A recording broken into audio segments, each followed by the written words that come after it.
I'm Graham Jackson with 7P Overland. We're in the mountains of Colorado with the ultimate Overland build 4Runner from Overland Expo.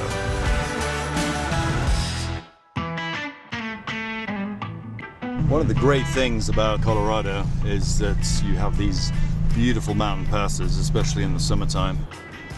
So we're here on Red Cone, just outside of Denver. It's a pretty rough trail. We've come to one of the harder obstacles at the bottom of Red Cone, and what it is basically two rocks next to each other, and there's about a car's width in between, and a lot of people try and get through that car's width, but unfortunately it's not quite a car's width, so what ends up happening is you jam your rear wheels in there. This is a Toyota TRD package vehicle, so we do have a rear locker. You know, your vehicle's your lifeline, so you don't want to damage it in any way. There's the line I want. I'm going to turn in. Now I think I'm aimed at the rock. I'm going to rear locker on.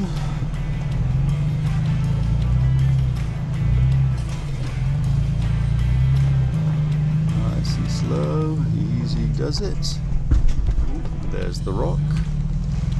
Alright, so now we're going to pull forward very slowly.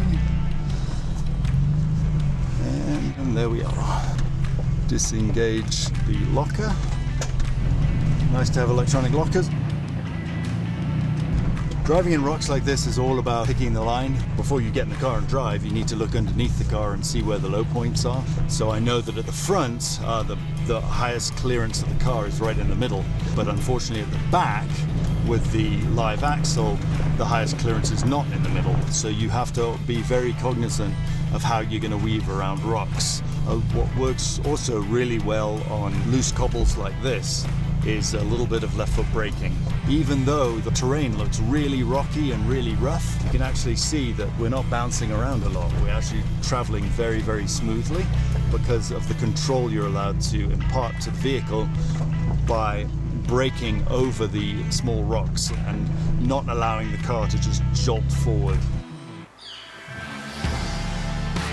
This vehicle is our house, and it's going to take us from point A to point B.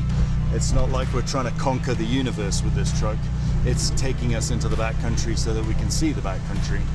This truck has total chaos suspension on it, factory locker, A-track, traction control. It's got quite a few good toys in the toolbox that we can use to help us over obstacles.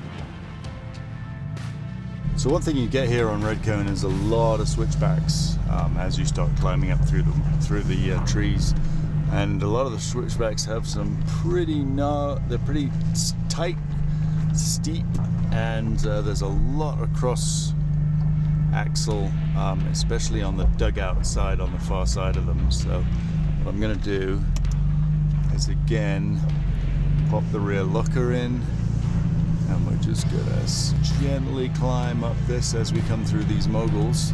Rear locker's going to be helping us out a lot. You have a little tire in the air there, that was quite fantastic. And then just nice and easy, just let the car, so a little left foot brake as well, just to keep everything beautiful, and we'll keep on driving through.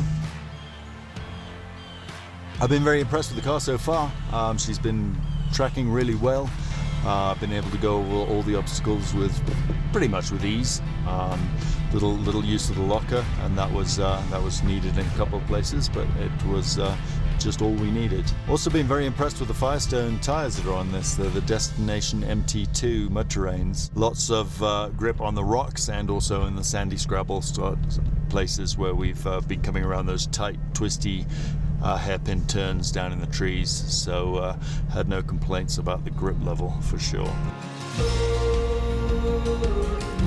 So we're just breaking through the trees now onto the right above tree line on Red Cone, and views are absolutely spectacular. Magnificent place to be. Here we are, just scrabbling through these rocks. I'm going to be doing just a little bit of judicious wheel placement here. As you're climbing, you need to have the, if it's an automatic, just have it in drive, and that way it will just select the best gear and just keep keep steady throttle inputs going on and nice steady brake inputs if you need to use the brakes.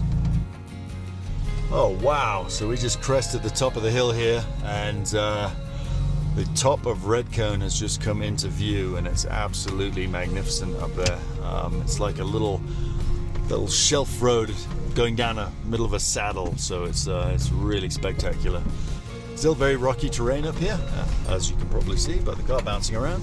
So we're doing a little left foot braking just to try and keep everything as stable as we can.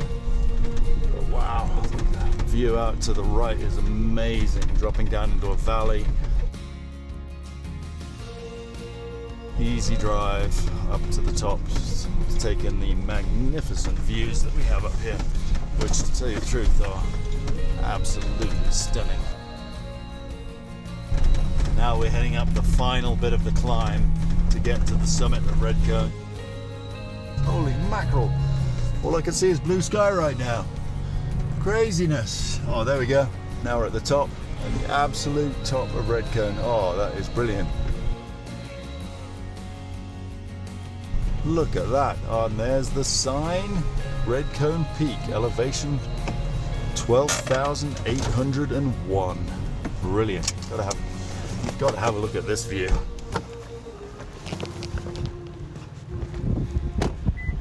Wow, that's amazing. 12,801 feet. A little higher up there, I think, than it is down there by the sign, but that's all right. And what a drop off too. Amazing, amazing trail. So that is a fabulous place to come to. What a trip. Awesome. So now we're going to actually head down, so this will be the easy part. See the trail heading off all the way down there? Oh yeah, looking forward to this. This is going to be a first gear only descent, so we're going to lock the vehicle in first gear. Off we go down the hill. It's been pretty lumpy on previous trips down this hill. Very rocky, very moguled, and quite difficult to keep the car steady, so you've got to be very careful, very gentle on the brakes. And as with any hardcore descent, if the car starts to slide, you have to start to accelerate, or at least let off the brakes. If you're sliding, you've got no traction at all and no control, and so you've got to actually speed the vehicle up to catch up with your sliding wheels.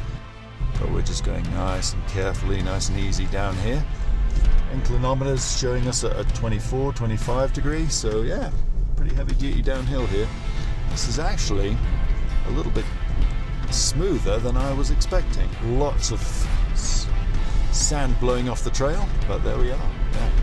Nice, easy, controlled descent, which is what we like. That was brilliant. Yeah, all the way down the hard part of Redcone, or the supposed hard part of Redcone, went pretty well.